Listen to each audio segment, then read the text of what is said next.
Good morning. Welcome to this morning's talk. I'm Nirmala Rao, Associate Dean of the Graduate School. We're very happy that all of you were able to make it to this talk. May I call on Professor Tam, Dean of the Graduate School, to introduce our speaker, Dr. Stewart, please.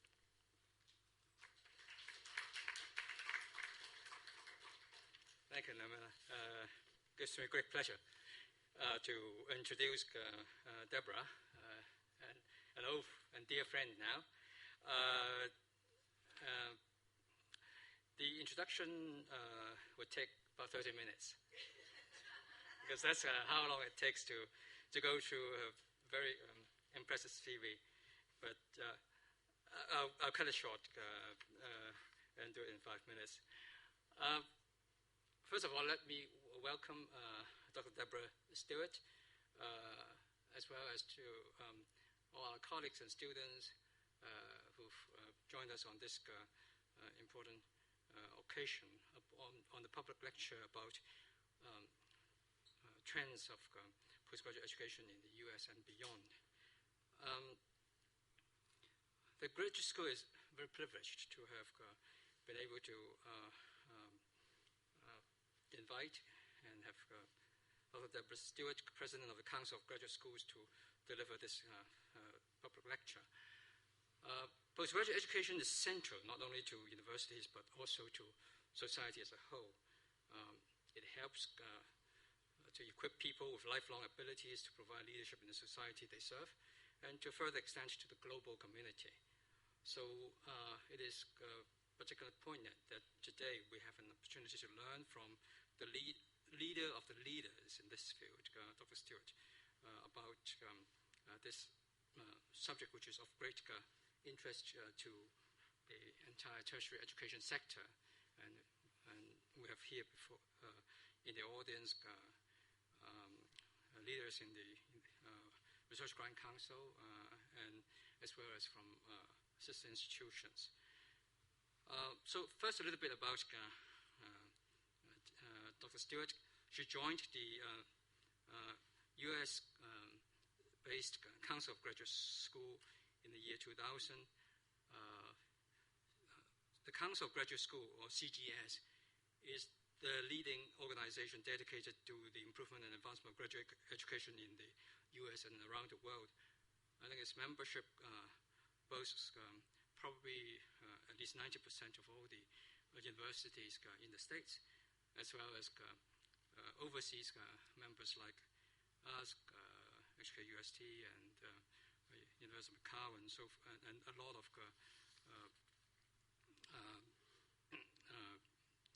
institutions in China as well.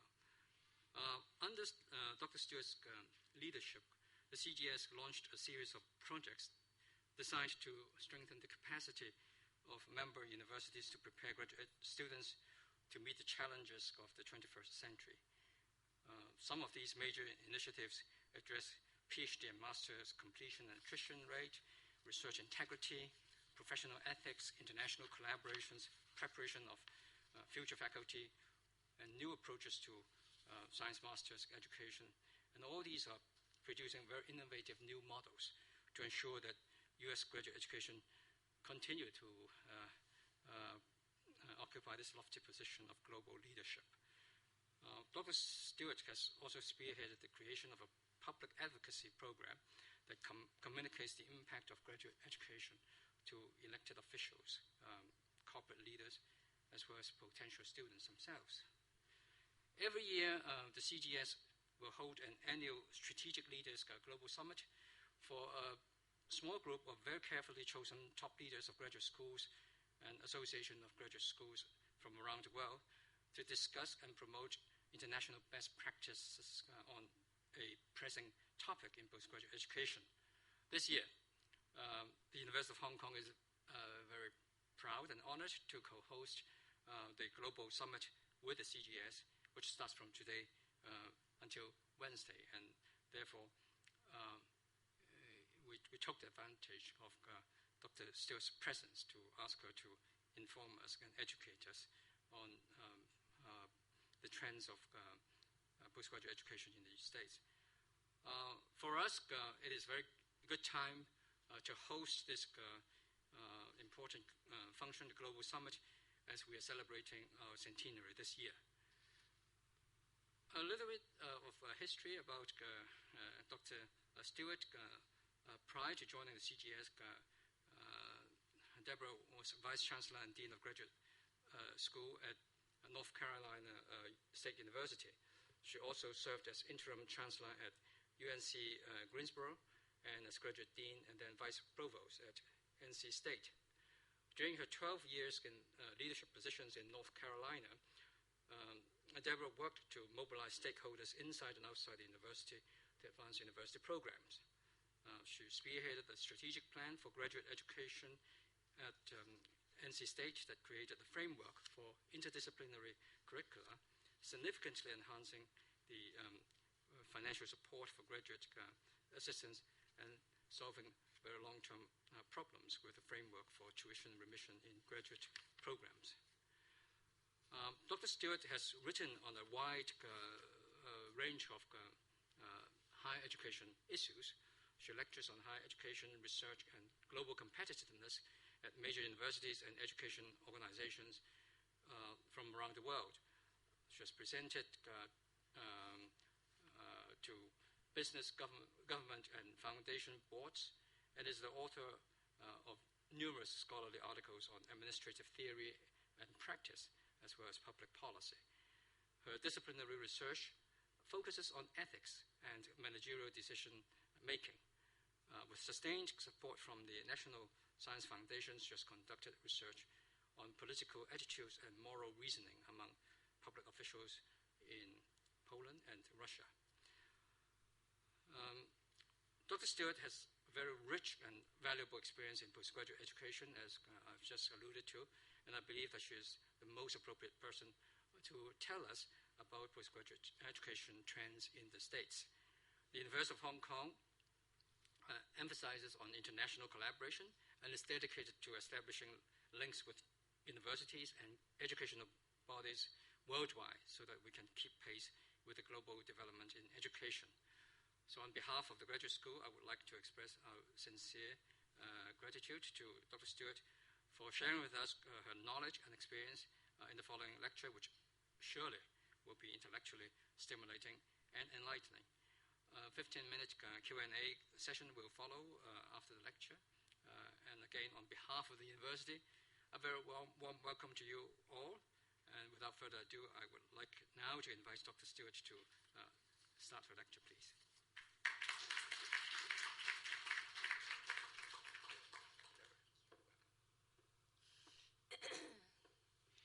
Well, it's just a great pleasure to be here. Thank you, Paul. I need to tell you, we work with leaders of research and graduate education in universities around the world. And back in Washington, when we tried to reflect on just who it would be that we could rely on to understand in a fundamental way what the critical issues, critical directions, critical concerns might be, and to always sustain and advance quality in that discussion. Professor Paul Tam is the name that always comes up. You are extraordinarily fortunate to have Paul here at the University of Hong Kong, and I'm sure that's nothing that I need to tell you. I think you all appreciate that. It's just a very special privilege for me to be able to be here. I feel, by the way, can you see me? I'm so short. I feel when I'm behind a podium like this, I need a little stepping stool to stand on. So, you can see me. I'll try to stay on my tiptoes as much as possible here. It's a special pleasure to be here to celebrate with you this wonderful moment of 100 years of excellence in higher education. I had a wonderful conversation just coming in here in which I found out a factoid that I had not known but could have surmised from looking at the civil engineering work here in Hong Kong, that the two original founding programs were medicine, Paul's field, and civil engineering. Now, I think the civil engineers have definitely applied their trade to Hong Kong. It is the most remarkable city in the world in terms of roads and bridges and pathways and buildings, and it's something that one would not believe if one had not seen. And so it's clear to me that graduate education here is really making a very important contribution to the local community in a very pragmatic and practical way. So when Paul asked me to speak about trends in graduate education in the U.S. and said, you'll have 40 minutes, I thought, oh man, 40 minutes, they're going to be asleep in 40 minutes. But it did give me enough time to really try to organize my thoughts in a systematic way. And so I'm going to begin by telling you that I'm looking at this principally from the perspective of one who thinks a lot about what universities need to be doing, what leadership in universities need to be doing, what faculty need to be doing, and what actually students might want to sort of think about and look at when they're considering universities where they might want to pursue a graduate degree. So the kind of starting assumption here is that if now I'm going to say graduate because I'm forgetting to say postgraduate. I understand that in Hong Kong, postgraduate describes doctoral education, and that's what I mean. But since in the United States we say graduate, it's very hard for me not to slip into that. So when I say graduate, just translate to postgraduate.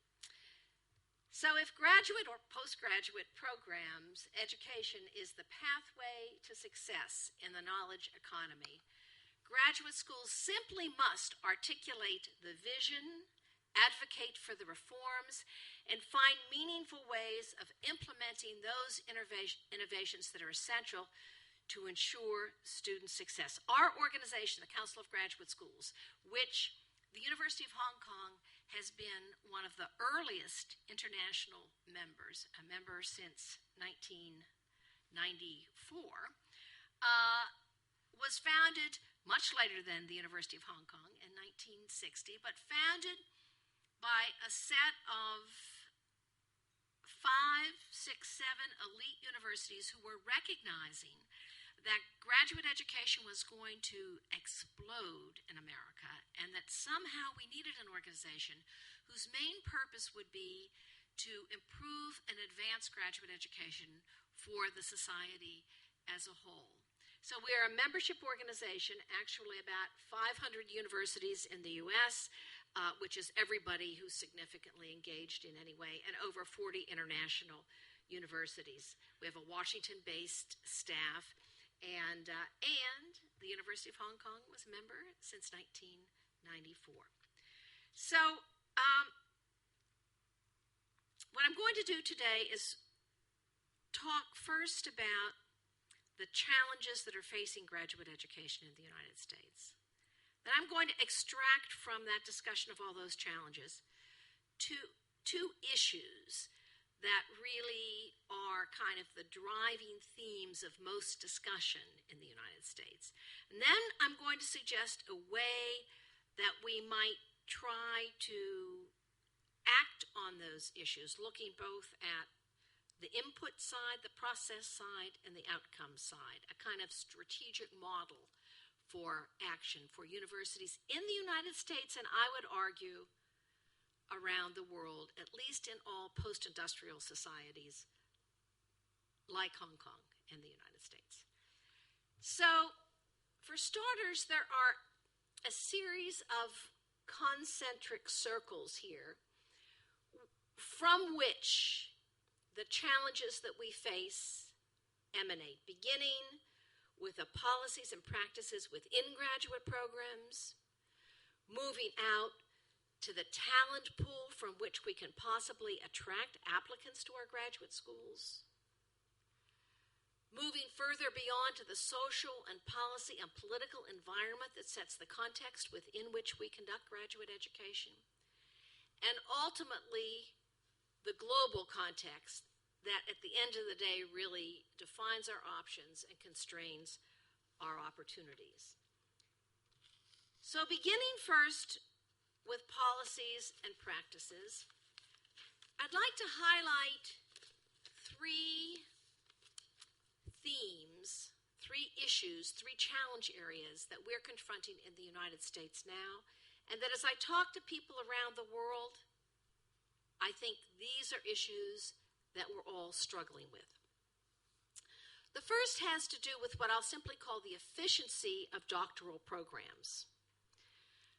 Efficiency has to do with completion, it has to do with attrition, has to do with time to degree. It's really interesting that one of the colleagues in the audience and I, just the moment before I came up here, were talking about the problem of time to degree and how long should it really take to get a PhD and what's the appropriate funding period.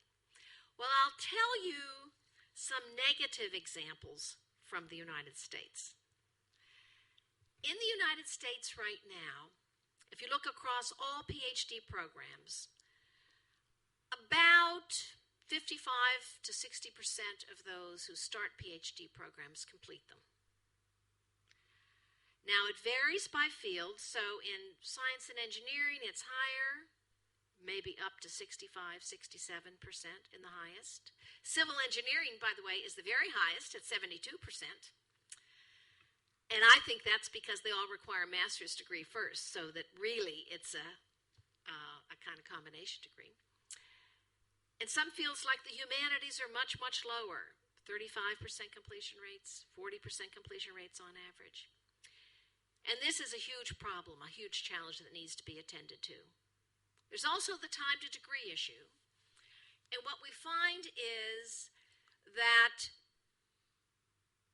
in the best programs that are doing things well, particularly in science and engineering fields, if a student doesn't have a master's degree, it really takes about 5 to 5.5 years to complete a really good PhD. Now, I understand that most of the funding schemes fund for 3. And I understand that there are resource constraints. Certainly in Europe, they're discussing this right now. But our experience based upon our research so far suggests that 3 years in the U.S. context would not be adequate for producing the quality PhD that we think is really essential. Effectiveness of programs is also an issue. And the issue around effectiveness has to do with career outcomes. Generally speaking, in the United States, our faculty tend to want to prepare students for the jobs they have, not the jobs the students will get. And while this works fine for the faculty, it doesn't always work so well for the students. And even in the most competitive, highly ranked programs